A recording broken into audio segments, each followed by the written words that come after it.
Hey, how you doing there, my dear friends? Recently, my name is Dan, by the way. Nice to see you. Nice to meet. Nice to make your acquaintance. Um, Recently, I was talking with a few friends, and someone asked me to help. As a pastor, they said, "Hey, could you help me understand a passage of Scripture?" The passage was Luke chapter 5, verse 39, and we talked a little bit. We got the Bibles out and read a little bit, and I gave an answer to that question. But after thinking about it a little bit more, I kind of feel bad. I don't really feel like I gave a very good answer to the person's question, and I feel bad about that. I often do better if I have a little time to think about a question and just mull it over and look at the passage and ponder it a little bit more. So I've done that. And I would like to read this passage of Scripture and try to offer a little bit better answer than I provided in that recent discussion with my friends who I think were very forlorn after the answer that I gave them. I'm joking. Anyhow, I'm going to read Luke chapter 5, and I'm going to start at verse 36. I'll read 36 through 39. Just give it a little bit more of the context. So this is, Jesus is with some religious leaders, and in verse 36 it says that Jesus gave them this illustration. No one tears a piece of cloth from a new garment and uses it to patch an old garment, for then the new garment would be ruined, and the new patch wouldn't even match the old garment. Verse 37, and no one puts new wine into old wineskins, for the new wine would burst the wineskins, spilling the wine and ruining the skins. New wine must be stored in new wineskins. But no one, this is verse 39, but no one who drinks the old wine seems to want the new wine. This old is just fine, they say. So, again, Jesus is addressing the religious leaders of his day, and frankly, they don't like him. I know, it kind of seems ironic. Wait, they're the religious guys. They should be thrilled. They don't like him. At least one of the reasons is that they feel threatened by him. See, they have things kind of set up, and they have a pretty good deal, the religious leaders of Jesus' day, and they're feeling threatened that, people are following Jesus and listening to Jesus, and they're feeling like he's going to threaten this sweet deal that they have going.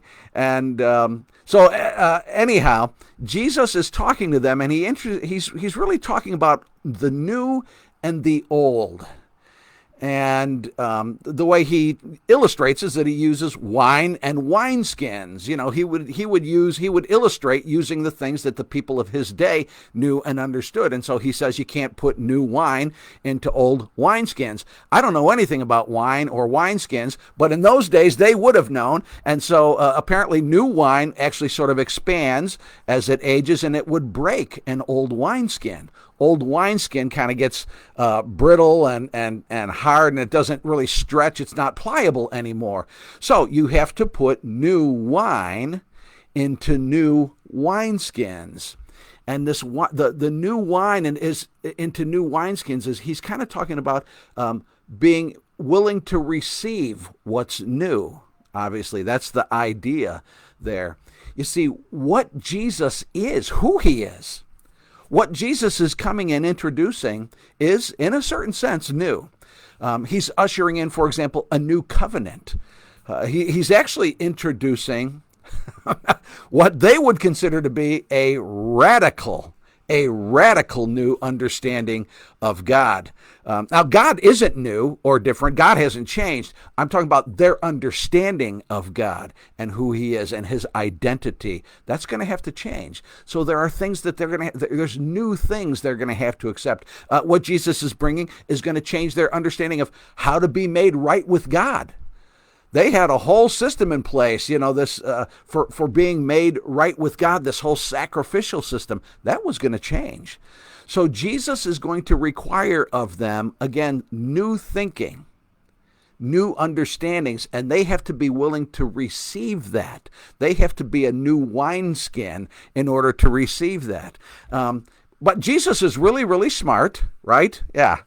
He knows everything. That makes you very smart. And so he realizes that this understanding and embracing this new is going to be difficult for these folks. He knows that. And so that's why he says in then verse 39, he says, no one who drinks the old wine seems to want no one who drinks the old wine seems to want the new wine.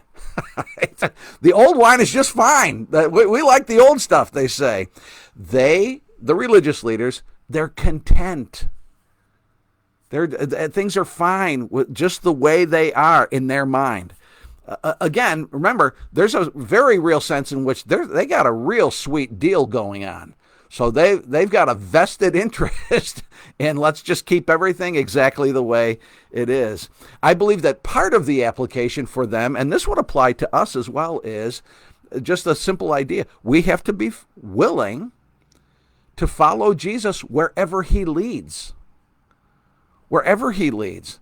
See, in following Jesus, we might feel like at various times, well, I'm not used to this. Whoa, this is new to me. And I understand that. I get it. And Jesus does too. It can be uncomfortable if he's taking us in new directions, at new places, into new things. But here's the deal. He's the leader. Right? Jesus is the leader. He let's use this word. He's the Lord. If you're a Christian, he's the Lord. And so our calling, the calling on our lives, is follow him. Yeah. I hope that's a better answer.